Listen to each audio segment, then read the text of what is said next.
Salut à tous et merci de nous retrouver dans ce nouveau podcast de Soi Normal, notre collectif artistique, pardon. Aujourd'hui, je suis avec Louis. Enchanté, salut. Comment ça va? Ça va bien, ça va super. Fébrile un peu, mais ça va. Ça va bien se passer, t'inquiète pas. Avant de commencer, est-ce que tu pourrais un peu nous présenter pour que les gens sachent qui t'es? Donc, moi, c'est Louis Rémillard, donc cinéaste, réalisateur, monteur, si on veut. J'ai fait un peu de tout sur les plateaux, mais mon but principal, c'est de vraiment m'attarder sur ma réalisation, ma scénarisation, puis mon montage. Voilà, je dirais que ça résume bien. Ok, trop bien. Bah, on va commencer de suite. Cinéaste, pourquoi le cinéma? Pourquoi le cinéma? En fait, je crois que j'ai juste toujours aimé les films. J'ai toujours j'ai toujours été attiré par la fiction. Puis vraiment le côté visuel, surtout. Donc, j'ai toujours été dans la bande dessinée. Le côté un peu plus aussi, genre, c'est narratif peut-être, de raconter quelque chose? Oui, c'est sûr que storytelling... moi, c'est vraiment le storytelling qui m'intéresse le plus. C'est vraiment le fait de raconter, d'inventer puis d'imaginer comme un monde... souvent, j'aime les mondes qui reflètent le nôtre. Mais essentiellement, ce qui m'intéresse beaucoup, c'est le visuel. Tu veux reprendre ça? Tu veux reprendre la petite phrase? Non, bah, c'est parce qu'il y a eu un klaxon. Ouais, c'est ça. Pourquoi il a klaxonné? Je l'ai entendu moi aussi, je me demandais, mais je peux toujours reprendre. Mais... Bah, si vous avez entendu le klaxon, désolé, c'est pas grave. Ok, puis tu nous as parlé de bande dessinée. Est-ce que t'as toujours été genre tourné vers le cinéma directement ou t'as essayé un peu de toucher à différentes choses avant de te dire ok, c'est vraiment le cinéma qui me plaît? Mais je crois que c'est bizarre parce qu'en fait, quand j'étais tout petit, je me souviens toujours que quand on me demandait ce que je voulais faire plus tard, je disais toujours que je voulais faire des films. Puis je crois que vraiment, ce qui m'intéressait quand j'étais tout petit, c'est ce qui m'intéresse encore aujourd'hui, puis c'est vraiment rester avec moi. Donc tout ce qui est bande dessinée, film, c'est toujours mes intérêts aujourd'hui. Évidemment, mes goûts ont évolué, mais mes goûts sont complètement différents même. Mais c'est toujours resté avec moi, c'est toujours été comme mon focus. Puis j'ai comme jamais décroché de ça. Puis c'est un peu ma fierté, je dirais. T'as eu le coup de foudre et ça t'a jamais Ouais, lâché. c'est ça. Ok. Exact. Un peu, je pars un peu loin, mais c'est genre l'âme sœur créative, c'est ça Ouais, qui on va te plaît, dire. Non, j'aime l'idée, j'ai jamais réfléchi comme ça, mais je pense que ouais. Ok. Donc, à partir de quel âge t'as commencé à tourner? Ou est-ce que du coup, Tourner? il y a des films, des projets sur lesquels tu m'as dit que t'avais écrit de A à Z le projet? Ouais. Est-ce que t'as commencé d'abord à écrire et après à tourner? Ou genre, dans quoi t'as commencé exactement? Mais si on inclut les petites vidéos stop motion avec les jouets quand j'étais tout petit, I guess que j'ai commencé à tourner en premier. Mais vraiment prendre ça au sérieux, puis vraiment faire des projets créatifs de façon sérieuse. Écrire, réaliser, ça a commencé au cégep pour moi. Ok. En fait, j'ai commencé au montage. J'étais un peu autodidacte, je faisais mes propres montages, je faisais un peu mes propres conneries pour moi puis mes amis. Puis de là est venu mon intérêt pour étudier en cinéma, vraiment. Ok. Puis donc avant de m'intéresser à la réalisation, avant de m'intéresser à tout ça, j'étais vraiment axé sur le montage. Puis c'est à l'école que j'ai vu, OK, je pense que j'aime beaucoup plus la production que la post-production. J'ai vraiment envie de m'intéresser plus, dans le fond, au plateau. Tout le travail sur les plateaux de tournage. Plutôt qu'à traiter le plateau Exact. après, ouais. Ouais, exact. Mais ça va toujours rester avec moi. J'aime beaucoup la post-prod. Puis de là est venu, tu sais, ben, si je veux faire mes propres projets, il faut que je les fasse un peu à partir de zéro, comme tout étudiant, à l'école. Donc, on n'a pas de rat, on a un budget de rat plutôt. Exact. Puis c'est aussi l'idée de, tu sais, je vais pas voler le projet à quelqu'un, ou je vais pas nécessairement. Au cégep, c'est pas vraiment un concept de toi t'écris le scénario puis moi je réalise. Souvent on demande de écrivez votre scénario puis ensuite le réaliser. Donc encore une fois, c'est quelque chose qui reste avec moi puis j'ai continué à faire ça.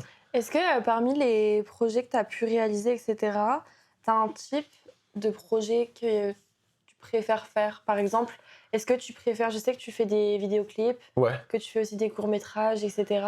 Est-ce qu'il y a un des deux que tu es plus à l'aise et que tu préfères faire ou justement t'aimes bien genre un peu la confrontation pour sortir de ta zone de confort? Ouais, mais en fait, j'ai pas de préférence entre vidéoclip et, par exemple, court-métrage de fiction, on va dire.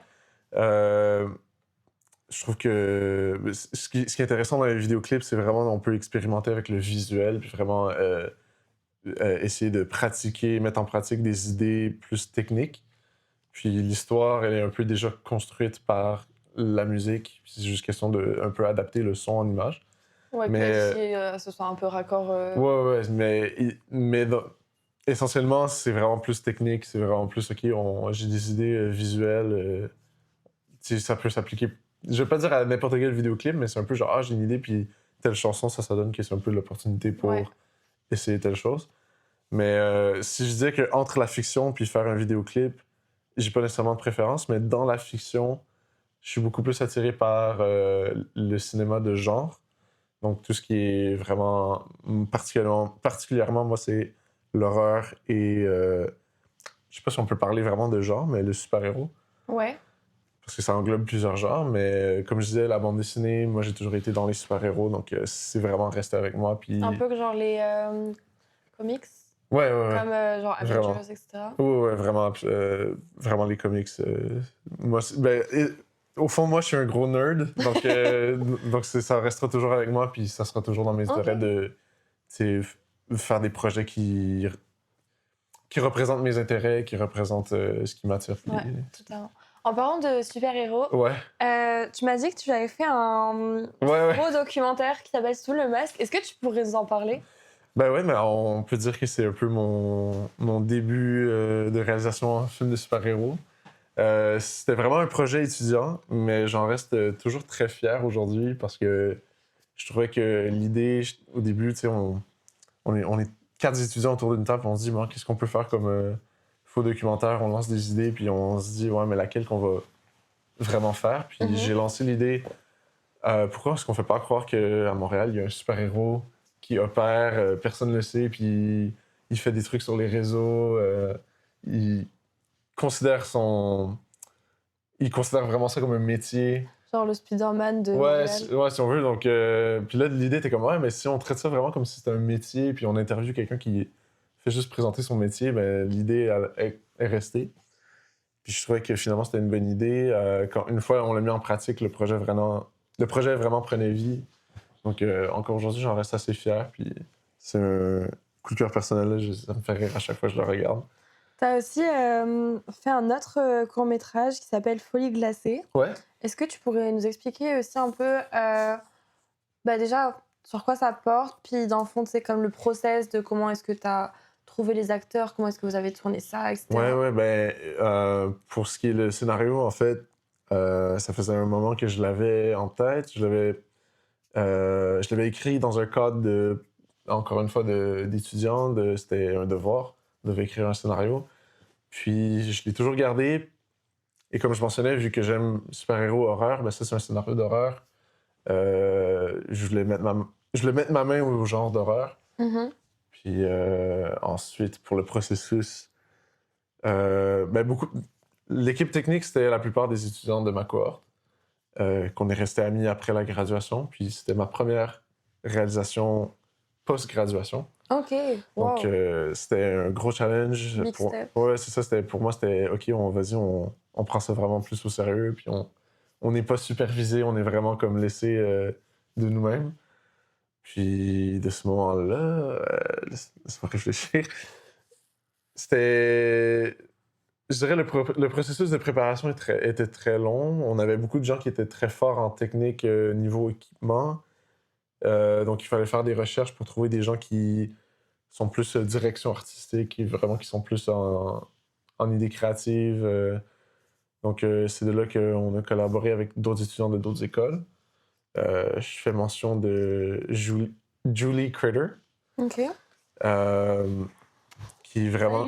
Vraiment, je fais mention parce que pour moi, le film est très porté par les visuels. Ouais. On l'a soumis à un festival qui a été sélectionné et qui a gagné pardon. Qui a gagné le prix de meilleur visuel, si on veut. Félicitations. Mais je me souviens plus du titre exact, Ah, mais oui. essentiellement, c'était meilleur visuel. Du festival. Ouais, c'est ça. Puis, donc pour moi, c'était vraiment si on veut, un hommage et comment on dit? J'ai juste le terme en anglais, pardon, mais Bah, tu peux dire en anglais. c'est It's a testament to, Ouais. genre, comment le film est porté par les visuels de Gabriel Renard, mon DOP, et la direction artistique de Julie Critter. Big up à eux. Donc c'est ça, je leur fais mention parce que vraiment, je trouve qu'ils font du bon travail. J'étais très content d'avoir travaillé avec eux. Gabriel Renard, entre autres, qui était mon DOP sur un vidéoclip qu'on avait fait juste avant. Ok. Puis ce vidéoclip-là, ce qu'on a gagné en faisant ce clip-là, on l'a utilisé pour financer Folie glacée. On mettait en pratique certains trucs sur ce vidéoclip-là qu'on était comme OK, cool.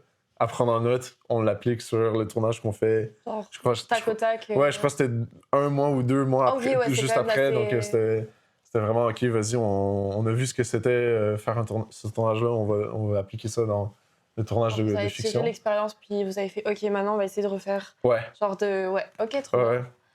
Puis est-ce que t'as un projet dont t'es le. Pas forcément un projet préféré, mais tu sais, un projet où t'es plus fier, que tu trouves plus abouti que d'autres? Ouais. Est-ce que, genre, tu pourrais nous dire pourquoi? Ben, je pense qu'à date, je dirais vraiment c'est Folie glacée. Ok. Parce que j'étais très content de me rendre en Ça fait un festival peu- avec. En mode vibe de l'horreur, comme tu disais que t'aimais. Ouais, c'est ça. Puis, tu sais, comme c'est mon début en horreur, j'étais très content. J'étais très content de la vibe qu'il y avait sur le plateau de tournage parce que c'était un tournage assez difficile. Je sais pas si tu as regardé, je t'avais envoyé. Ah oui, je l'ai vu. Mais c'est un tournage qui est de nuit. La plupart du film C'est est. vrai. Après, tu vois, ça, c'est la différence entre Ouais. toi et moi. C'est que moi, je vois un truc la nuit, je fais « Ah, c'est stylé, c'est la nuit ». Je Exact. pense pas à ce qui est technique Mais c'est ça, mais derrière. on a on a je regarde les trucs, je suis en mode « Ok, j'ai vraiment bien aimé. Les trucs sont rétro, j'aime Ouais, bien ouais. la vibe, j'aime bien l'histoire et tout. » Mais tout l'aspect technique, je suis en mode « Mais c'est ça, Ça on y se fait pense pas. automatiquement. » Mais on y pense pas trop, mais c'est ça, c'était des tournages de nuit. Donc, on a passé 4 nuits blanches, carrément. Oh, wow. Et puis, c'était sur nos fins de semaine, sur nos temps libres. La plupart travaillaient parce que, comme je dis, Ouais. on était post-graduation. C'était un projet passion, donc on l'a fait de notre poche. On avait demandé une collecte de fonds aussi,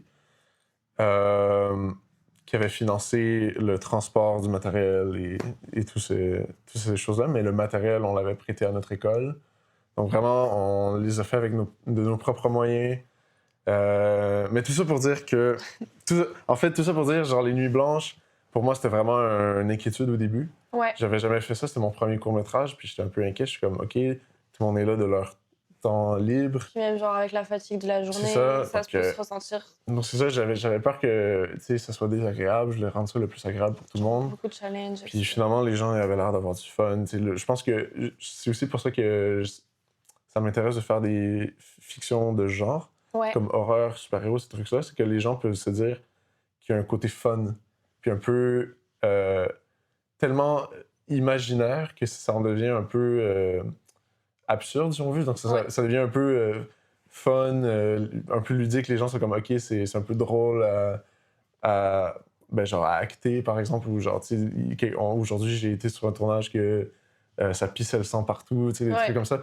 Donc, je pense que ça a beaucoup contribué à rendre ça fun et agréable pour tout le monde de se dire, OK, on fait un projet d'horreur, c'est un peu drôle, c'est un peu genre... Évidemment, on travaille sérieusement, mais c'est une idée de... On se prend pas trop au sérieux. Ouais, puis... avec beaucoup d'autodérision. Ouais, c'est ça, exact. Et là, tu m'as parlé aussi des projets, tu sais, que tu avais fait qui étaient liés à, entre guillemets, genre l'école, genre une consigne, par exemple, pour sous le masque, etc. Mais genre, au quotidien, est-ce qu'il y a quelque chose en particulier qui t'inspire, comme genre, je sais pas, tes proches, des moments, des photos, des acteurs, des producteurs? Mais je pense je peux mentionner très principalement, je veux dire mon père. Mon père est comédien aussi, il est un acteur. Puis je pense que pendant longtemps, j'ai pas voulu trop admettre que les gens disent toujours « Ah, OK, c'est dans la famille, travailler dans le cinéma. » Puis j'étais comme « Ouais, mais pas vraiment, parce qu'il me parle pas trop de sa job. » Mais je pense que de façon subconsciente, j'étais toujours en mode je pense que je veux faire des films avec mon père. Ouais. Tu sais, je veux un peu le rejoindre sur les plateaux. Puis, en fait, je fais mention que sur Folie glacée, c'était l'acteur qui faisait Le Marchand de glace. Ok. Merci papa de Oui, Louis. exactement. Mais Wow, ok. pour moi, c'est toujours, comme je dis, je vais continuer de nommer des gens parce que c'est des gens que j'étais très reconnaissant d'avoir travaillé Honnêtement, avec eux. fais-toi plaisir, c'est aussi fait Exact, pour ça. Donc, exact. allez check le travail de tout le monde, c'est hyper important, les amis. Donc, j'étais très content d'avoir travaillé avec mon père, Jean Ouellet Jr. Je fais mention aussi de Héloïse Lagacé et Jérémy Légaré. Que c'était... En fait, Héloïse Lagacé, je la connaissais, c'était une amie du secondaire. Ok. Je savais qu'elle était actrice, donc ça faisait longtemps qu'on se promettait de faire un projet un jour, puis ça a donné que c'était ce projet-là. Puis Jérémy Légaré que j'ai rencontré pour ce projet-là, puis que finalement, j'étais très content d'avoir travaillé avec lui, je trouvais que c'était le bon choix. Donc, vraiment, c'est comme tout a donné que c'était exactement comme je l'imaginais. Donc, je suis toujours très reconnaissant avec les gens avec qui j'ai travaillé pour ce projet-là. Et, mais ouais, pour les proches qui m'inspirent, comme je dis, je pense que j'ai toujours voulu rejoindre mon père sur les plateaux. À travailler sur les projets des autres, j'ai vu des producteurs, j'ai vu des gens qui sont forts en technique, qui m'ont fait... Mais en fait, j'ai beaucoup travaillé en tant qu'assistant de production sur plusieurs plateaux différents, donc de voir des équipes techniques qui roulent bien, qui finissent d'avance, qui sont d'avance sur l'horaire, tout ça, c'est comme, OK, ben, quand tu vois de quoi ça a l'air quand c'est solide, puis que tout se passe bien, ben, ça t'inspire à se dire, OK, ben, moi aussi, j'ai envie de réaliser un projet où ça va se donner comme ça, puis c'est ce qui m'inspire, c'est ce que j'essaie de faire, puis... Totalement. Voilà. Puis tu as parlé de ton père. Ouais. Est-ce que pour toi, c'était comme un challenge qu'il joue dans ton film en étant comédien? Ouais. Par exemple, je sais, tu sais, il y a certaines personnes, elles seraient en mode je suis contente de le faire avec mes parents, mais il y a des fois où, genre, tu sais, ce serait trop, où il y aurait une gêne selon les scènes ou le script, des choses comme ça. C'était comment? En fait, c'est assez naturel parce que quand je lui avais proposé le rôle, je savais exactement ce que je voulais, puis je savais exactement ce qu'il pouvait amener. Je connais un peu son jeu. Ouais. Si on veut, je connais ses références d'acteur. Puis c'est ça, je sais que mon père, je le trouve comique, donc je voulais quelqu'un qui faisait un peu Jim Carrey, un peu... donc, c'était assez facile. Je disais, fais-le comme ça, comme à la Jack Nicholson, puis il était comme, OK, super. OK, là, je trouve que c'est un peu trop sérieux, ou c'est pas assez sérieux, tu sais, vas-y. Donc, il est habitué, puis pour moi, c'était pas... j'avais pas justement à me casser la tête, parce que mon père, je le vois tous les jours, je le connais très bien, donc la communication était assez facile. Puis aussi, ça, c'est une question que j'aime poser aux artistes. Mettons, j'ai posé ça à Alicia, allez voir son podcast. J'ai posé ça à quelques artistes. Est-ce que, mettons, si tu avais un budget illimité... Un budget illimité? Ah, j'ai pas fini. Que tu pouvais prendre qui tu voulais pour faire les acteurs, etc. Est-ce que tu aurais une idée de ce que tu aimerais proposer? C'est très dur comme question, mais j'adore ça. En fait, tu sais, évidemment, j'ai un peu envie de mettre ma main à presque tous les genres. Horreur, je l'ai déjà fait. Super-héros, je l'ai un peu déjà fait, mais je pense que super-héros, j'aimerais beaucoup mieux remettre. Mais bon, je pense pas que j'ai trop envie d'aller en budget Marvel d'ici, puis... C'est pas le budget Marvel est ça, mais très imposant. Mais c'est aussi une machine, tu sais, puis j'ai envie de garder un peu une liberté de, OK, essayer de faire quelque chose de nouveau, proposer quelque chose de nouveau. Fait que je pense que je voudrais... Budget limité, je pense que je dirais peut-être science-fiction. Les acteurs, je suis pas sûr, mais après, les acteurs, je pense que j'ai juste de voir avec qui je travaille le mieux, puis qui j'ai envie de garder autour de moi, puis avec qui j'ai envie de continuer de collaborer, mais... J'ai pas de nom hollywoodien en tête, si on veut, mais je pense que je voudrais bien faire une science-fiction un peu SF hardcore, mais ouais. Envoyez-lui de l'argent. mais je vais me rendre là, tu vois. En fait, j'ai envie de le mériter, tu sais. J'ai pas envie de... Je vais sûrement me lancer puis faire un petit projet un peu démo, de science-fiction, tout ça, mais éventuellement, je pense que je voudrais bien faire soit un long-métrage science-fiction ou un genre... Peut-être un western. J'aime bien les westerns. Ouh, ça serait vraiment stylé. J'aime bien les westerns.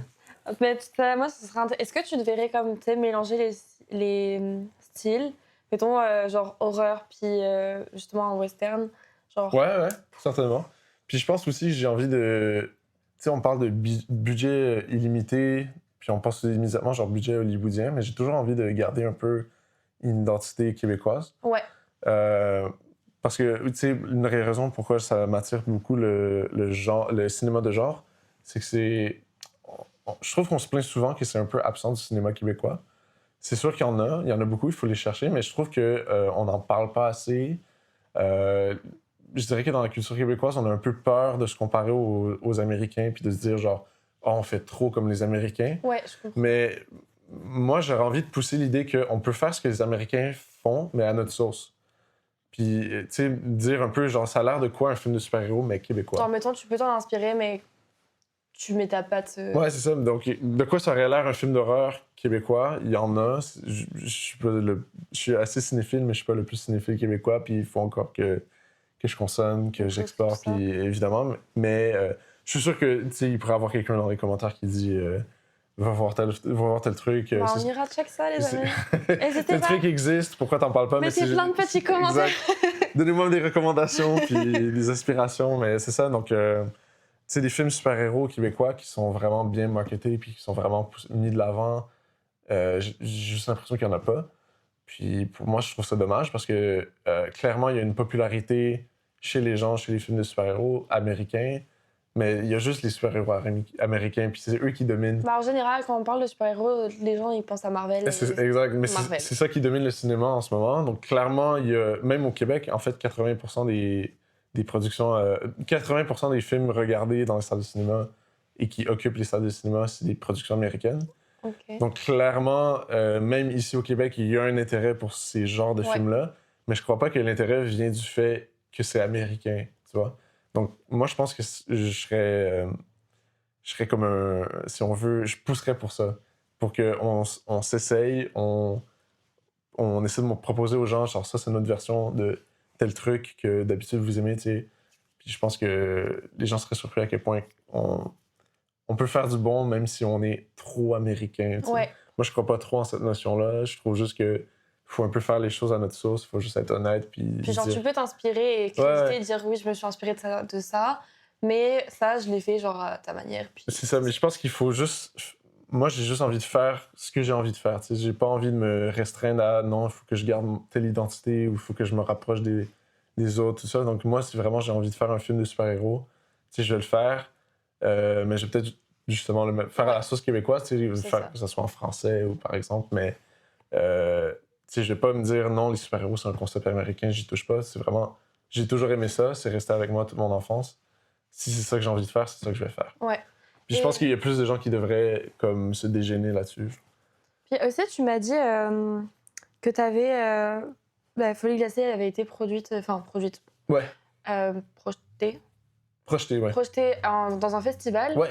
Comment est-ce que tu as vécu le truc de te dire ok, j'ai 24 ans, je vais dans un festival, mon film va être montré à tout le monde, je vais avoir des critiques bonnes ou mauvaises, je sais pas, qu'est-ce qui se passe? Ben, déjà, ça a aidé que le festival était entièrement horreur. C'était vraiment un festival de films d'horreur, puis la soirée de projection, ça tombait l'Halloween, évidemment. Donc, déjà là, il y avait comme un peu une barrière de OK, je me ferais pas critiquer pour justement avoir fait un truc trop horreur ou trop pas, qui est pas sérieux. Moi, je trouve que c'est toujours une critique qui m'intimide un peu de me dire genre comme je dis, on est trop gêné ici sur les films de genre. On dirait que tous les étudiants veulent faire un truc un peu profond, un peu, mais moi, on dirait que je me lâche lousse en allant dans les trucs. Tu dis, par exemple, tu vas explorer comme l'horreur, puis tu dis, ok, je vais explorer, je sais pas ce que ça va donner, mais genre, je vais y aller à fond. C'est ça. Puis après, tu retiens ce que t'as aimé, ce que t'as moins aimé, puis tu testes autre chose. Puis tu t'améliores au prochain. Ouais, c'est ça. Donc, c'est ça, étant encore dans mes débuts, moi, je me préoccupe pas trop de ces choses-là, puis ce que je veux vraiment... Si je veux vraiment raconter un truc profond, plus intime, si je vais y aller quand je serai prêt. Mais c'est ça, donc, tu sais, rendu à un festival d'horreur, il n'y a pas cette gêne-là. Tout le monde est un peu sur la même base de si ça pisse le sang puis c'est drôle, ou genre si ça fait vraiment peur, ça fait vraiment peur. C'est drôle parce que c'est pas du tout comme les débuts de l'horreur, tu sais, avec par exemple Psychose. Ouais. Que, en gros, il y a un moment où la femme est dans la douche, etc. Puis on voit genre quelques gouttes de sang et ça a fait partir énormément de personnes de la salle à cette époque-là. Alors qu'aujourd'hui, Ouais. On est mais ça, désensibilisés, ouais. il y a que 3 gouttes de sang, c'est bien 3 gouttes de sang. Enfin, c'est vraiment. J'aime beaucoup le contraste entre, tu sais, de voir le fait que le cinéma, ça, déjà, ça raconte des histoires, c'est genre, Mhm. c'est passionnant, etc. Mais aussi le fait que tu peux voir les personnes, comment elles se sentent la première fois qu'elles regardent un film, Ouais. la deuxième fois qu'elles voient, ou genre s'il y a des décennies qui passent entre elles, c'est hyper Si intéressant. les je gens trouve. Ben, je pense qu'au travers du temps, on s'est désensibilisé, là. Ouais, Plus les films avançaient, plus ça pisse, 100%. plus ça pisse le sang, plus ça coule. Puis... Mais, tu sais, en fait, ce qui est cool avec l'horreur, c'est que t'as autant des trucs pas sérieux comme ça qui sont un peu goofy, un peu... vas-y, c'est absurde. Ouais, Comme autant il y a des trucs vraiment psychologiques. ça, j'ai détesté ça. Ah ouais? Je. Non. Moi, j'adore les deux. Genre, les trucs psychologiques qui, tu sais, se reflètent un peu plus les... Ouais, j'aime les les choses émotions, psychologiques, mais mettons, le premier film d'horreur que je suis allée voir au cinéma, Ouais. c'était Conjuring, genre Ok. 4. Puis j'avais comme 14 Ouais, c'est sorti ans. vraiment... T'es vraiment allé cette année, en fait. Ah non, c'était peut-être pas le 4 alors. Mais genre, bref. Ok, ok. C'était à 4 ans, un truc comme ça. Et le film, en fait, ça allait... enfin, j'avais peur, mais c'était normal. Ouais. Ça allait jusqu'à ce que je comprenne que à la fin, ils aient mis les vrais enregistrements des personnes. Ouais. Et là, que j'ai eu le doute que ce soit vrai ou faux, ce que je veux toujours pas savoir. Et tout l'été, alors qu'il faisait genre 40 degrés, parce qu'en France, il fait chaud, je dormais avec les volets fermés, vite fermés. J'étais en ok, je suis dans la maison, personne ne peut rentrer, rien peut rentrer. Mais tu vois, ça, c'est des sentiments C'est qui... le fait que genre, les possibilités que Ouais. ce soit réel qui me dérange plus que le gore ou l'horreur en tant que tel. Parce que ça, Ok, en soi, ouais. genre tout ce qui est gore ou quoi, j'aime bien, mais quand c'est comme ça, y a pas moyen. Tu vois, ces sentiments-là, pour moi, c'est ça qui m'intéresse avec les... Surtout C'est le l'horreur. but aussi. C'est comme de faire ressentir quelque chose qui va un peu rester avec les gens. Les gens vont comme un peu y penser. Moi, je vois pas trop l'intérêt... Je comprends les artistes qui veulent vraiment exprimer leurs émotions internes. Ils veulent vraiment comme s'exprimer sur un sujet sérieux. Puis ils peuvent. Moi, je pense que j'ai définitivement cet intérêt-là aussi, mais j'ai envie d'y aller via la route un peu... comme je disais... Tu fais comme ça. Mais je disais plutôt que j'aime la fiction, par exemple les mondes de science-fiction, les Ouais. mondes de fantasy qui reflètent notre vrai monde. Tu vois, t'as toujours la place pour toucher à des choses sérieuses, toucher des sujets qui sont importants, des choses comme ça, mais pour l'instant, je prends la route un peu, j'y vais pour le fun, puis je veux que les gens retiennent un peu le fun que j'essaie de... Le fun que j'ai eu au tournage, j'espère qu'il se transmet un peu dans le résultat. Est-ce que un jour, un de tes objectifs où tu serais un peu satisfait si, mettons, tu faisais un film d'horreur et tu sais, il y a certains films d'horreur où les personnes partent en courant du film. Genre, mettons, ma mère, je sais, la première fois On qu'elle a dirait bien vu, que, par respect, on reste jusqu'à la fin des génériques, mais... Par respect, mais sinon, je suis content quand même. Mais mettons, par exemple, ma mère, la première fois qu'elle a vu Scream au cinéma, Ok. elle s'est assise, elle a vu la scène, elle a fait non. Elle est partie et elle est allée voir un autre film. Mais chacun, c'est... Ouais, c'est ça. Est-ce qu'il n'y aurait pas une part de toi qui serait un peu satisfait de te dire en vrai de vrai, je leur ai fait tellement peur qu'ils sont partis, genre Non, je crois pas. Mais ce serait pas un compliment comme ça serait pas une critique. Parce que je respecte beaucoup les goûts des gens. Je me dis, genre, si c'est juste pas pour vous, il y a pas de problème à ce que, genre, tu sais, Ouais, personne vous force à regarder mon film non plus. Donc, si je fais un film d'horreur, c'est pour ceux qui aiment l'horreur, tu sais. Si je fais un film de super-héros, c'est pour ceux qui aiment les super-héros, c'est pour les nerds. Je pense que du c'est coup, pour je les... regarderai le super-héros. c'est ça. Mais je sais plus trop où je voulais en venir avec ça, mais on parlait du festival. Ouais, comment est-ce que t'as géré ça? Pardon, je me suis totalement... Non, mais c'est ça la beauté du podcast. C'est ça, exactement. Mais, comment t'as géré le fait de faire un festival? Ben, en fait, c'était à Toronto, donc c'était une longue route. Tu sais, j'ai essayé d'amener le plus de gens possible avec moi, mais j'ai juste pu être moi et mon père, évidemment. Mais j'aurais bien aimé que ce soit une première un peu officielle avec toute l'équipe qui se retrouve pour le film. Évidemment, ça aura lieu... J'aimerais bien que ça ait lieu à Montréal. Ouais. Mais ouais, c'était à Toronto, donc c'était un peu intimidant. Tu sais, j'avais pas vu les autres films qui étaient sélectionnés. J'avais pas trop rencontré les gens. C'était tous des trucs à distance. Donc j'avais fait des entrevues, mais comme je disais, j'étais dans le confort de chez moi, donc j'avais pas vraiment serré la main à personne. Donc c'était vraiment comme le jour J que j'arrive, que je rencontre tout le monde, que je...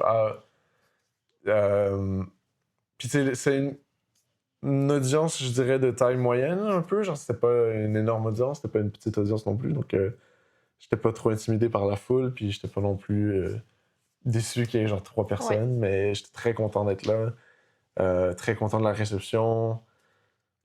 Est-ce que Mais oui, est-ce que vas-y. tu as eu peur de la critique? Je sais que ça peut représenter un défi pour pas mal d'artistes ou de reconnaître que par exemple, des personnes peuvent faire des critiques, on l'espère toujours constructives. Ouais, Mais tu sais, des fois, c'est sûr, genre quand tu trouves que ton projet est abouti, que quelqu'un se dit ah, mais peut-être que si tu avais rajouté ça, ça aurait été encore mieux. ouais, C'est ouais. pas toujours agréable, mais il faut l'entendre, mais c'est pas forcément agréable. J'ai pas trop peur de la critique. En fait, je pense que j'ai plus peur de.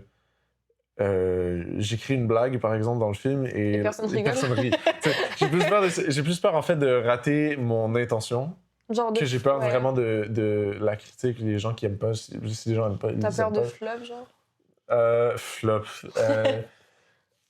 Ben, je veux dire, si on parle d'une comédie, oui, par exemple, genre que la blague rejoint pas les gens ou que justement je fais un film d'horreur, les gens ont pas peur ou tu sais, que ça fait pas.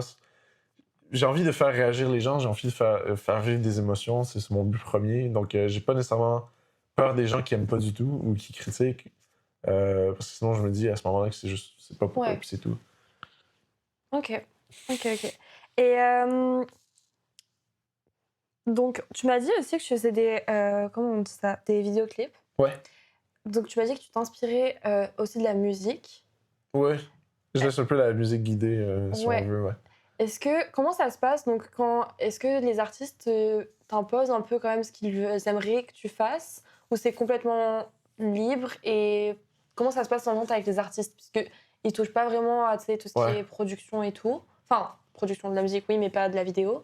Donc, comment ça se passe un peu le rapport Mais chez des eux? expériences que j'ai eues à date, c'était un peu varié. Un cauchemar. Non, non, j'ai eu des très belles expériences. Mais c'était assez varié. Par exemple, mon premier vidéoclip, il y avait vraiment une idée en tête. Je veux que ça ait un mood été. Je veux que ça soit. Il y avait un lieu de tournage imposé. Ouais.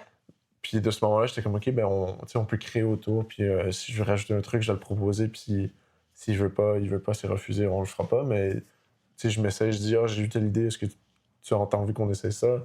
Ah oui, OK, ben on va le filmer à tel endroit. Mais l'artiste était très, OK, je veux filmer ça. Je veux au moins des scènes à tel endroit, puis je veux une scène avec telle personne. Puis je veux qu'il y ait un mood été, puis que ça représente la chanson, évidemment. Puis souvent, ça, c'est des trucs que je trouve que la chanson est capable de un peu exprimer par soi-même. Ouais. Quand t'entends une chanson d'été, t'es comme, OK, c'est vraiment une chanson d'été, c'est vraiment un peu plus happy, puis Ouais, faut que visuellement ça le représente. ouais. Bah, si tu mets quelqu'un qui, je sais pas, une chanson qui parle d'un décès et que tu mets un truc Ouais, genre d'été ou tu sais, genre super joyeux, c'est sûr qu'il va y avoir c'est ça, il y a un un contraste décalage. qui, ouais, ça va pas trop. Mais ouais, je trouve que les chansons, souvent, ça laisse guider un peu, pas pour dire automatiquement, mais tu vois un peu Tu ce fais que je à veux dire. partir de la vibe de la C'est chanson, ça. puis après tu produis. Ouais, mais c'est juste que je trouve que d'avoir une chanson qui existe déjà, tu sais, ça enlève un peu une barrière de communication entre, mettons, moi, le réalisateur et l'artiste. Ouais. Donc, tu sais, c'est comme un peu sous-entendu que, OK, ça va être un peu comme ça la vibe. Donc, on parle plus de, OK, les plans, le montage, ça va avoir l'air de quoi, mais, tu sais, l'esthétique est un peu déjà guidée, genre. Ouais. Puis complètement à l'inverse, j'ai eu un vidéoclip où je suis arrivé, j'ai dit, écoute, j'aime telle chanson, j'ai eu telle idée, tel concept avec telle chanson, est-ce que tu as envie qu'on le fasse? Puis ce qui est arrivé, en fait, c'est juste, ah, mais j'aimerais mieux qu'on le fasse sur telle chanson. Puis j'étais comme, ah, OK. Puis ça marchait. Donc, tu sais, j'ai fait un vidéoclip l'année passée. Je dirais que c'est probablement mon tournage préféré de l'année passée. Vidéoclip Inside avec l'artiste Gouzi. Allez écouter, allez voir le Allez clip. écouter, c'est un DJ montréalais, très talentueux. J'ai vraiment aimé travailler avec lui. C'est un ami de longue date aussi, mais C'est celui que je t'ai dit que j'aimais bien tout à l'heure. ouais, c'est ça. Donc, vraiment, c'était mon projet préféré. Moi, je l'ai approché en lui disant, écoute, j'ai telle idée visuelle, telle palette de couleurs. Est-ce que ça te dit qu'on fasse ça ensemble? Puis... Ouais, puis c'est ça qui était partant. On s'est lancé, puis on a fait ça. Puis vraiment, j'étais très content du résultat. J'ai aussi fait le montage là-dessus. Ouais, je pensais avoir autre chose à dire là-dessus, mais vraiment, Non, c'est très chill. c'était très le fun. On a fait un peu un party avec ça. Donc, Ok, waouh. mais si tu l'as regardé à la fin, il y a de la figuration, tout ça. Ouais. Mais tu sais, essentiellement, ce qu'on a fait, c'est on a réservé un local, on s'est dit, OK, go, on fait un peu un mini party, puis on essaie d'aller chercher des shots un peu partout. Non, ouais, ça vient. C'est une bonne idée. Ouais, c'est ça, mais puis tout le segment avant, tu sais, c'est un peu. Je voulais un peu reproduire le sentiment d'être dans sa bulle. C'est vraiment l'expression être dans sa bulle, être dans son monde. Puis, en fait, ça m'avait fait penser à quand tu joues de la musique dans ta chambre, t'es vraiment isolé, t'es dans ton monde. On dirait que tout le reste arrête d'exister un peu. On dirait qu'il reste C'est juste... là, mais il y a comme le filtre entre toi et ce qui se passe. Ouais, c'est ça. C'est là, je sais que c'est là, mais genre... Non, pas là, non. En fait, il reste juste ce que tu interagis avec. Ouais. Il reste juste les objets avec lesquels tu interagis, puis le reste, un peu, ça s'éclipse, ça disparaît. Donc, c'est de là un peu qu'est venue l'idée de... On est dans le noir, un peu dans le vide. Puis, c'était pas une idée... Quand j'avais proposé l'idée, c'était vraiment juste une idée visuelle. Puis plus ça avançait, plus je réalisais, OK, en fait, je dois l'expliquer à mon équipe technique, je dois l'expliquer à mon DOP, qu'est-ce que je veux reproduire. Puis je trouvais que, mais en fait, c'était ça les meilleurs mots pour exprimer mon idée. T'sais, c'est venu un peu après, mais j'avais comme juste le visuel en tête. Okay, puis après, j'ai réalisé, genre, oh mon Dieu, OK, ouais, en fait, c'est vraiment parce que je veux faire cette expression-là d'être dans son monde, être dans sa bulle. Puis c'est comme ça que j'ai fini par définir le projet de... Alors, tu te mets vraiment dans le moule le plus possible, puis après, tu fais, OK, j'ai ça va donner ça. Ouais, c'est ça. Puis j'ai réalisé que ça coordonnait beaucoup avec les paroles. Puis je pense que c'est un peu le pouvoir de la musique, si on veut. J'ai assimilé, puis subconsciemment, c'était des trucs que ça m'évoquait. Puis après, j'ai réalisé que, en fait, c'est probablement parce que c'est ça que ça voulait dire. Puis... Est-ce que tu pourrais dire que justement, du coup, la musique, ça t'aide parfois dans les vidéoclips ou dans juste tes autres projets à créer, ou genre, mettons, quand tu écris des scénarios ou quand tu produis ou fais du montage, est-ce que ça t'aide à get le truc? Absolument. Mais je dirais que, surtout aujourd'hui, il y a beaucoup de modes, beaucoup de films hollywoodiens qui... un peu la mode de mettre des chansons licenciées dans les films. Puis ça, on le voit beaucoup avec les bandes annonces, par exemple. Mais, donc, je pense que les gens réagissent beaucoup aux musiques qu'ils connaissent, qu'ils reconnaissent, ces trucs-là. Puis moi, j'aime bien m'imaginer... Donc, moi aussi, ça m'arrive d'imaginer des scènes avec une chanson licenciée par-dessus, juste parce que c'est quelque chose qui est tellement rendu populaire qu'on consomme beaucoup. Donc, dans ma tête, je le reproduis, si on veut. Mais j'aime aussi m'imaginer, je fais une histoire, je fais des personnages, j'aime imaginer de quoi a l'air leur playlist. Parce que ça m'aide à me mettre dans la tête de ces personnages-là. Ouais. De me dire, OK, eux, ils sont comme ça, leur mode de vie, ça ressemble à ça. Quand ils se lèvent le matin, ils sont comme ça, ils ont comme leur routine. Puis ça définit un peu... Ça continue de définir puis d'arrondir les personnages. Ça ajoute à l'ensemble. Ouais. Ça ajoute un peu à leur caractère. Donc, je me dis, si ils sont comme ça, ben, qu'est-ce qu'ils écoutent? Quelle musique ils écoutent? Puis comment cette musique-là les influence dans leur vie tous les jours? Donc, ça m'aide juste à vraiment caractériser ces personnages-là, si on veut. Donc, je me fais des playlists. Je me dis, OK, ben, tel personnage, il écoute tel truc. Donc, un matin, je vais me lever, je vais écouter telle playlist. Puis je me dis, OK, ben, ça me donne des idées. Puis ensuite, le prochain matin, j'écoute une autre playlist. Puis je me dis, OK, ça, c'est la playlist de tel personnage, donc lui, sa routine, ça ressemble plus à ça. Donc, c'est juste un exercice C'est un exercice que j'aime bien faire parce que je trouve que... Ça te met dans la peau de tous les personnages pour avoir une vue d'ensemble, si je peux dire ça comme ça. Parce que tu peux même avoir de la musique sans parole, par exemple. Ouais. Puis on réagit quand même. Ouais, c'est ça, on réagit, on interprète un peu la musique. La musique, ça raconte un peu sa propre histoire à sa façon. Puis c'est un peu à nous d'essayer de l'absorber puis de l'interpréter. Mais moi, j'écoute beaucoup de musique en anglais. Ouais. Puis même si je parle très bien anglais, je suis capable de comprendre anglais, je suis capable de suivre une conversation, je suis très fluide. Quand j'écoute des chansons en anglais, on dirait que je porte pas 100% attention aux paroles. Oui, je comprends ce que tu veux dire. Donc je suis vraiment en mode interprétation. Si je me dis, tu vois, je suis posée et que, je sais pas, je réfléchis à un truc, je fais... Genre, je pense aux paroles, puis là, je vais faire « Ah, OK ». Ouais. Je sais ce que j'écoute, mais sinon, ouais, t'as plus tendance à te laisser porter parce que en même temps, c'est pas ta langue maternelle, mais ouais. Puis aussi, donc tu produis les films, c'est le bon mot, produire, réaliser. Je veux dire réaliser, ouais. Ok, bah, tu réalises les films. Est-ce que tu te verrais aussi, genre, peut-être faire de l'acting un jour? J'ai déjà pensé. J'ai déjà pensé, puis j'ai quelques expériences un peu plus figuration, si on veut, ou Ouais. des expériences étudiantes. Si vous voyez un gars dans le fond qui a l'air d'un psychopathe. J'ai l'air de psychopathe? Non. Je savais pas que j'avais l'air de psychopathe. Mais ouais, entre autres, cette année, au début de l'année, j'ai été à une première où j'ai vu ma tête en gros plan sur un écran géant. Est-ce que ça te dérange? Parce qu'il y a non, beaucoup d'acteurs, tu sais, ils sont en non, mode... ça me dérange pas. Ils regardent pas les films dans lesquels ils jouent, Ouais. ou les, justement, producteurs, réalisateurs regardent pas non plus les films qu'ils font, parce que sinon, ils sont en mode... Ouais, mais tu vois, dans ce cas-là, ça m'a pas dérangé parce que tu sais, j'étais juste un figurant, genre.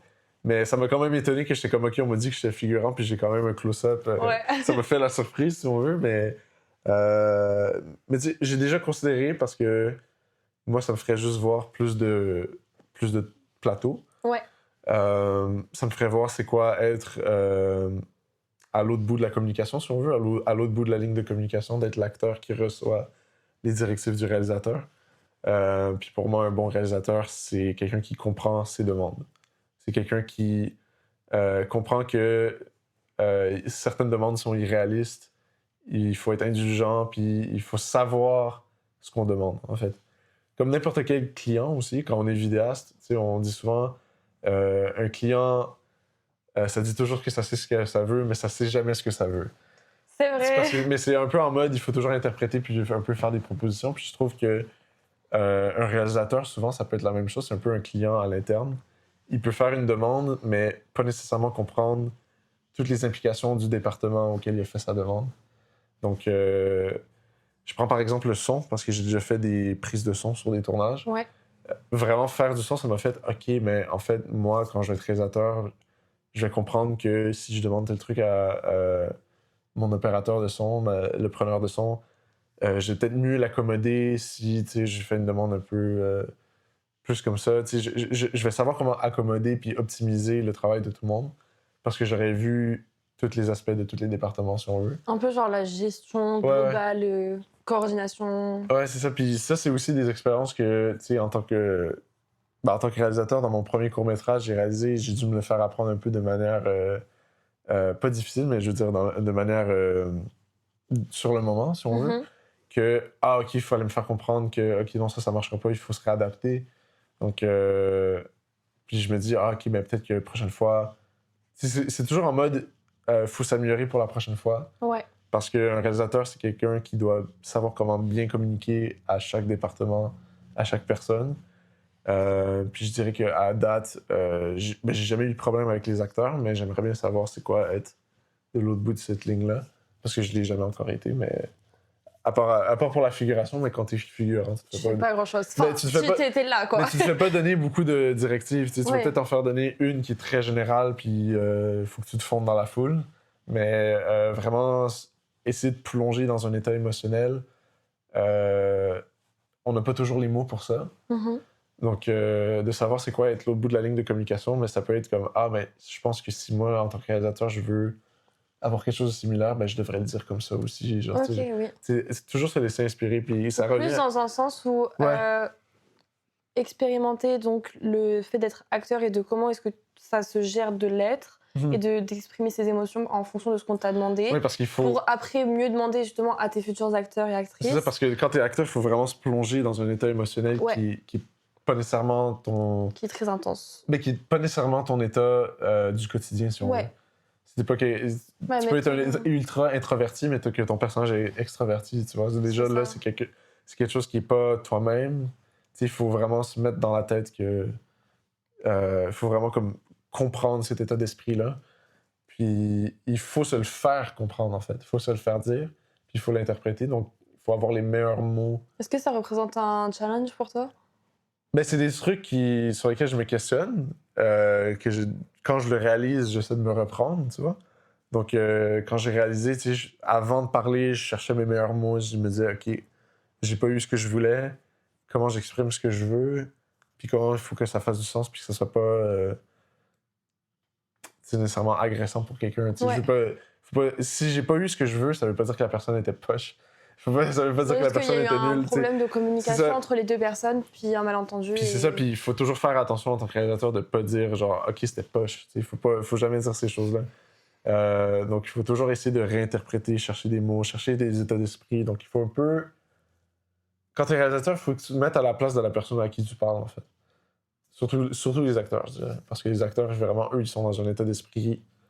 Tu sais, tout le monde sur le plateau est en mode OK, je travaille, en mode un peu logique, si on veut. En mode OK, mon matériel fonctionne comme ça, donc il faut que. Il y a comme des procédures. Tandis que quand tu es acteur, c'est plus émotionnel. Il n'y a pas vraiment de logique tant que ça. Donc c'est vraiment. C'est des états d'esprit, puis il faut savoir comment faire les deux quand tu es réalisateur. Puis il faut savoir, quand tu parles à la technique, quand tu parles à tes éclairagistes, par exemple, il faut savoir, OK, ben là, il faut que je mette en mode logique, il faut que je me mette. Même si tu comprends pas tout le matériel, il faut que tu aies un minimum de compréhension de, OK, ça, c'est ce qui est réaliste, ça, c'est ce qui est trop demandé. Ouais. Puis il faut essayer de transposer ça à un état émotionnel. Et est-ce que tu dirais qu'en tant que réalisateur, c'est compliqué aujourd'hui de percer Percer, en fait. Ouais. Je sais pas si percer dans le sens où tu sais d'avoir de la visibilité, de faire des choses qui marchent, etc. Ou ça va? Ben, en vrai, ce qui est difficile, je dirais, si on veut, pour ceux qui veulent percer, ce que moi j'entends par percer aujourd'hui, surtout aujourd'hui dans l'ère du réseau social, puis l'ère de ce que je dis l'ère virale, en fait, c'est avoir du momentum. Plus que vraiment du succès ou de la visibilité ou quoi que ce soit. Les producteurs cherchent beaucoup quelqu'un qui est capable de créer du momentum, de voir, OK, les gens sont attirés par tel truc, sont attirés par tes projets, puis tes projets sont virales.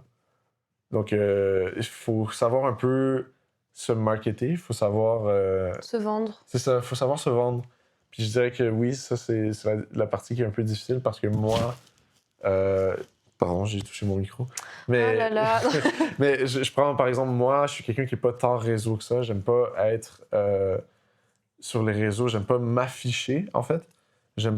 Moi, ce que j'aime, c'est créer. Ouais. Puis l'expérience cinématique, si on veut, l'expérience de aller au cinéma, s'asseoir devant un grand écran, puis vraiment assimiler l'art, si on veut, le côté artistique. Donc, pour moi, c'est difficile de me mettre dans la tête, OK, si je veux vraiment comme entrer en mode business marketing, faut que je m'attarde sur les réseaux, faut que je m'affiche, si on veut. Bah, ce serait plus créé pour les autres que pour toi avant C'est tout. ça. Puis de ce que j'ai cru comprendre, c'est pas vraiment ce que tu recherches aussi. Exact.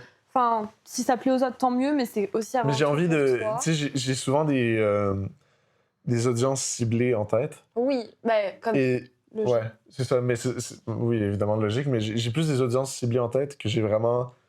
Tu sais, je veux plaire à tout le monde ou je veux que tout le monde le voit, tu sais.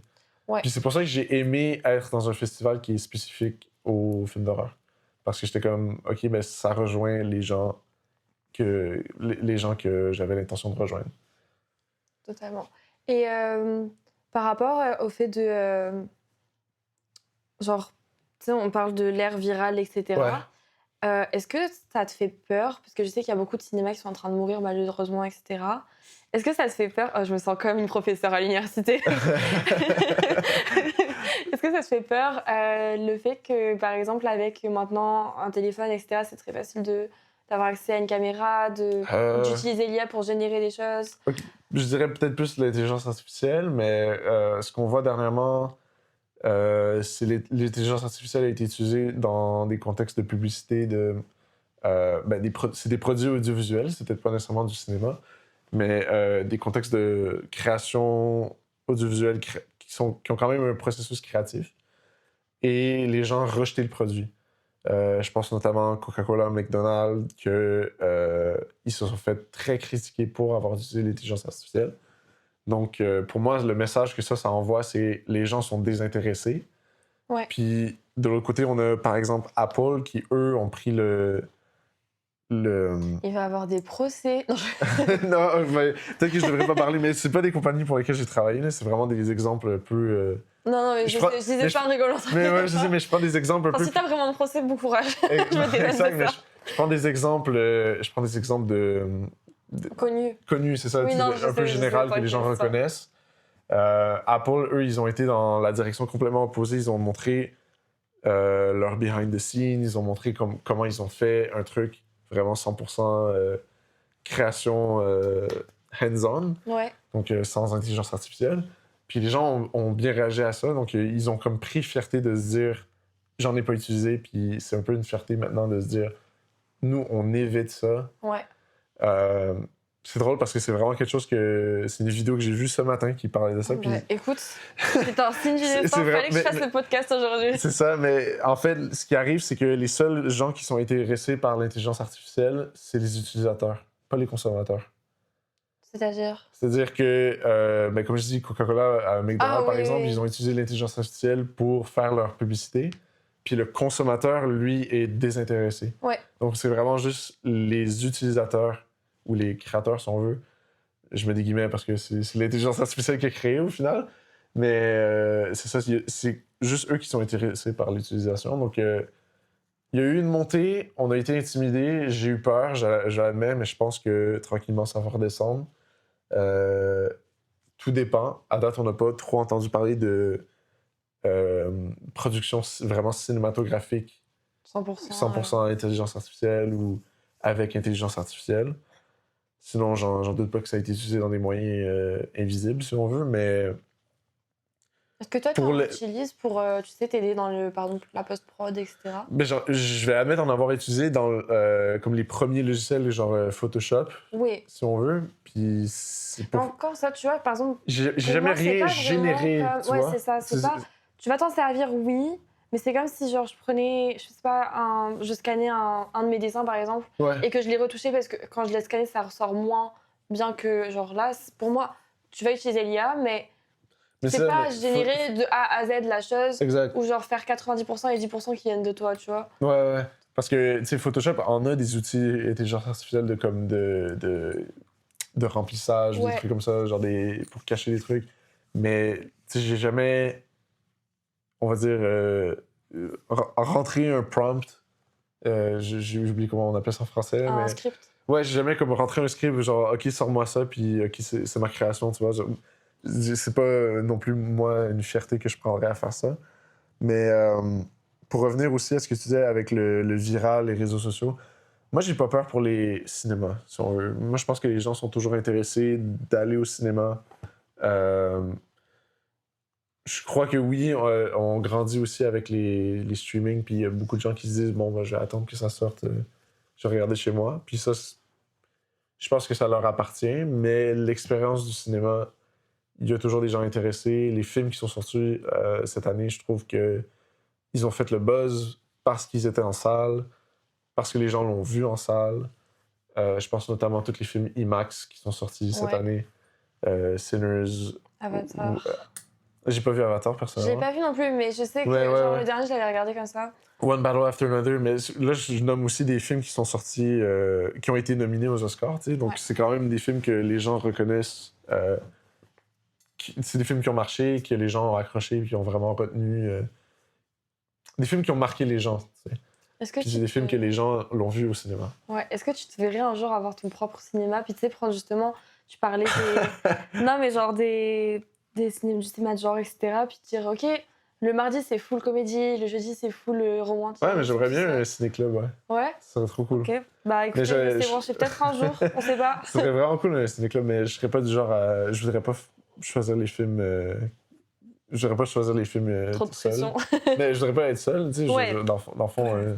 Ça fait beaucoup de visionnage. Exact. Mais tu sais, avoir un cinéma... Si j'avais un cinéma, ça serait une salle privée chez nous. J'aimerais trop avoir un cinéma maison, mais ouais. Ouais, moi aussi, bah, au final, je suis en coloc. Mais je suis très contente.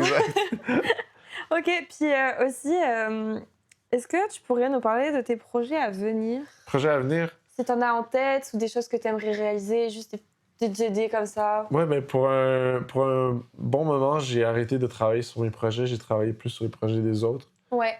Comme je disais, j'ai un peu fait tous les postes. J'ai beaucoup été assistant de production, mais j'ai fait monteur, j'ai fait preneur de son. Donc, j'ai un peu laissé de côté mes projets. J'ai essayé de me laisser inspirer par les autres. Puis cette année, je me suis dit, je vais un peu me remettre à la scénarisation. Genre, Donc là, prendre tout ce que j'ai appris, puis pour l'appliquer Donc là, aussi, pour l'instant, tous les projets sont en train de mijoter. Ouais. Puis j'ai l'objectif de vraiment faire une production au moins cet été. Puis je me dis encore, ça sera soit un film d'horreur ou un film de super-héros. En vrai, ça reste tellement avec moi que je me dis, bon, je vais m'y C'est remettre. ancré Mais en toi. je vais m'y remettre, je vais me réessayer. Donc j'ai un scénario pour un film de super-héros, j'ai un scénario pour un film d'horreur. Ok, tout est prêt, il faut juste passer à l'action. Mais c'est ça, Sans ouais. mauvais jeu de mots. Exact. Mais... Ok, bah écoute, trop bien. En tout cas, merci beaucoup d'être venu aujourd'hui. Ça fait dans ce plaisir, je suis podcast. très reconnaissant, mais merci beaucoup de l'opportunité. Avec grand plaisir. N'hésitez pas à aller voir son travail qu'on peut retrouver sur YouTube. Plus sur Instagram. Instagram. Sur Instagram, Voilà. sur les festivals, dans les festivals, évidemment. Ok. Mais tout ça, c'est des choses que j'annonce sur mon Instagram. Sur le site web de Soi Normal. Et sur le site web de Soi Normal. Merci beaucoup à Soi Normal. Collectif artistique. Bah, merci beaucoup. Pour ceux qui souhaitent chercher, c'est Louis Rémillard pour Soi Normal. Et merci d'avoir regardé et écouté ce podcast. C'est la fin, c'est compliqué. Podcast. À la prochaine.